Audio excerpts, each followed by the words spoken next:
साम्राज्य न्यूज, सामान्यांचा असामान्य आवाज। 2 मुलासह दवाखान्यात गेलेली महिला बेपत्ता। दवाखान्यात जाण्याच्या निमित्ताने मुलगी मुलासह घराबाहेर पडलेली विवाहित महिला परतलेली नाही। ही घटना सोमवारी 22 एप्रिल रोजी दुपारी निराळे वस्तीतील चिंचनगरात घडली आहे। निशिगंधा आकाश धनवडे असं बेपत्ता झालेल्या महिलेचे नाव आहे।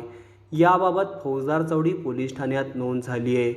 निराळे वस्तीतील निशिगंधा धनवडे वय 28 वर्ष दवाखान्याला जाण्याच्या निमित्ताने मुलगी आर्या वय 7 वर्ष आणि 1.5 वर्षीय रुद्र नावाच्या मुलास घेऊन दवाखान्याला जाण्याच्या निमित्ताने घराबाहेर पडली होती। ती घरी न परतल्याने नातेवाईक मैत्रिणीकडे सर्वत्र शोध घेतला असता ते सर्वजण मिळून आले नाहीत। त्यानंतर आकाश आनंद धनवडे यांनी दिलेल्या अर्जानुसार फौजदार चौडी पोलीस ठाण्यात बेपत्ता रजिस्टरला यासंबंधीची नोंद करण्यात आली आहे।